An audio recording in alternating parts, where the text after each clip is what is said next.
தமிழக வெற்றி கழகத்தின் கட்சியினுடைய தலைவர் விஜய் அண்ணா வந்து பாத்தீங்கன்னா மகளிர் தின நல்வாழ்த்துக்கள் வந்து சொல்லிட்டு மகளிருக்கான ஒரு சில தேர்தல் வாக்குறுதிகள் வந்து கொடுத்திருக்காரு. அதை பத்தி தான் வந்து நாம இன்னைக்கு இந்த வீடியோல வந்து தெரிஞ்சுக்க போறோம். வாங்க நம்ம வீடியோக்குள்ள போலாம். அதுக்கு முன்னாடி நீங்க இப்பதான் வந்து நம்ம மிஸ்டர் பிரதாப் ஸ்டுடியோ யூடியூப் சேனலுக்கு ஃபர்ஸ்ட் டைம் வரீங்கன்னா ஃபாலோ பண்ணாதீங்க, ஃபாலோ பண்ணிக்கோங்க, உங்க ஃப்ரெண்டுங்களுக்கும் ஷேர் பண்ணுங்க. வாங்க நம்ம வீடியோக்குள்ள போலாம். விஜய் அண்ணா வந்து ஃபர்ஸ்ட் சொன்ன தேர்தல் வாக்குறுதிகள் என்னன்னு பாத்தீங்கன்னா, அரசு ஊழியர்கள் தவிர 60 வயசு வரைக்கும் இருக்கக்கூடிய பெண்களுக்கு வந்து மாதந்தோறும் 2500 ரூபாய் வந்து உதவித்தொகையா வந்து தரேன்னு சொல்லியிருக்காரு.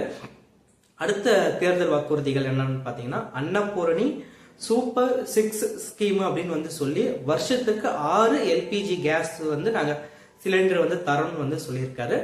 மூணாவதா அவரு கொடுத்த இன்னொரு ஸ்கீம் வந்து என்னன்னு பாத்தீங்கன்னா, காமராஜர் கல்வி உறுதி செய்யும் திட்டம் வந்து சொல்லி ஸ்டூடெண்ட் வந்து பாதியிலே வந்து கல்வி வந்து இடைநிறுத்தலை வந்து தவிர்க்கும் வகையில் வந்து பாத்தீங்கன்னா குடும்பத்துக்கு வருஷத்துக்கு 15,000 ரூபாய் வந்து உதவி தொகை வந்து தரன்னு வந்து சொல்லியிருக்காரு. அடுத்த அவர் கூறின தேர்தல் வாக்குறுதிகள் வந்து என்னன்னு பாத்தீங்கன்னா, பெண்கள் வந்து பாத்தீங்கன்னா ஸ்டேட் போர்டு பஸ்ல வந்து பாத்தீங்கன்னா ஃப்ரீயா டிராவலர் வந்து பண்ணிக்கலாம்னு வந்து சொல்லியிருக்காரு. அடுத்த தேர்தல் வாக்குறுதிகள் வந்து என்னன்னு பாத்தீங்கன்னா, பெண்களுக்கு வந்து பாத்தீங்கன்னா பஸ்ல வந்து டிராவல் பண்ணும்போது வந்து பாத்தீங்கன்னா அவங்களுடைய பாதுகாப்பை வந்து உறுதி செய்யும் வகையில வந்து பாத்தீங்கன்னா பேனிக் பட்டன் வந்து நாங்க ஒண்ணு செட் பண்றோம். இது மூலியமா வந்து பெண்களுடைய பாதுகாப்பை வந்து நாங்க வந்து உறுதி செய்யலாம் அப்படின்னு வந்து சொல்லியிருக்காங்க. அடுத்த தேர்தல் வாக்குறுதிகள் வந்து என்னன்னு பாத்தீங்கன்னா, பெண்களுக்கு எதிரான அந்த குற்றங்களை வந்து சீக்கிரமா விசாரிக்கிறதுக்கு வந்து பாத்தீங்கன்னா விரைவு நீதிமன்றங்கள் வந்து நாங்க வந்து கொண்டு வரோம்னு சொல்லியிருக்காரு. பெண்களுக்கான அந்த போலீஸ் பிரிவில் வந்து பாத்தீங்கன்னா வேலு நாச்சியார் அமைப்பு வந்து உருவாக்கப்படும் வந்து சொல்லியிருக்காரு. அடுத்த தேர்தல் வாக்குறுதிகள் வந்து என்னன்னு பாத்தீங்கன்னா, ஸ்கூலு காலேஜ் இந்த மாதிரி இடத்துல வந்து பாத்தீங்கன்னா பெண்களுக்கு வந்து பாத்தீங்கன்னா இலவசமா வந்து சானிடரி நாப்கின் வந்து வழங்கப்படும் வந்து விஜய் அண்ணா வந்து சொல்லியிருக்காரு. இவரு இந்த இன்னைக்கு இந்த சொன்ன இந்த தேர்தல் வாக்குறுதிகள் வந்து ஆல்மோஸ்ட் எல்லாமே எனக்கு ஓகே தான்.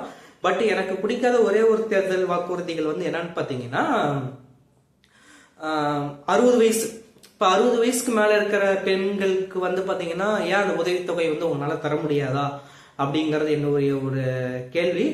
அடுத்ததா வந்து பாத்தீங்கன்னா இவரும் மறுபடியும் இலவசம் வந்து சொல்றாரு. அது எந்த அளவுக்கு பாசிபிள் தெரியல.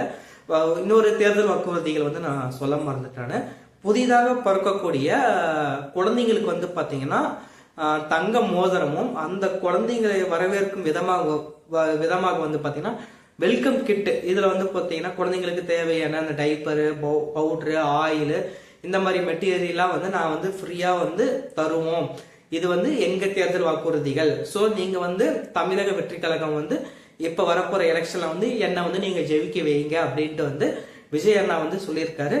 விஜய் அண்ணா இன்னைக்கு சொன்ன இந்த தேர்தல் வாக்குறுதிகளை பத்தி நீங்க என்ன நினைக்கிறீங்க அப்படிங்கறத கமெண்ட் பாக்ஸ்ல வந்து சொல்லுங்க. நம்ம வீடியோ பதிவும் எப்படி இருந்துச்சு, இந்த வீடியோ பதிவு வந்து உங்களுக்கு பிடிச்சிருந்துச்சுன்னா ஒரு லைக் கொடுங்க. ஏன்னா நான் போடுற எஃபர்ட்டுக்கு எல்லாம் வந்து பாத்தீங்கன்னா நீங்க கொடுக்குற ஒரு அங்கீகாரமா நான் வந்து நினைக்கிறேன். நான் இப்ப லாஸ்ட் ஒரு 1 வீக்கா வந்து நான் டெய்லி வீடியோ வந்து மேக் பண்ணி போஸ்ட் பண்ணிட்டு இருக்கேன். பட் வந்து பீப்புள்ஸ்ட யார்ட்டுமே நம்ம வீடியோ வந்து ரீச் ஆக மாட்டேங்குது.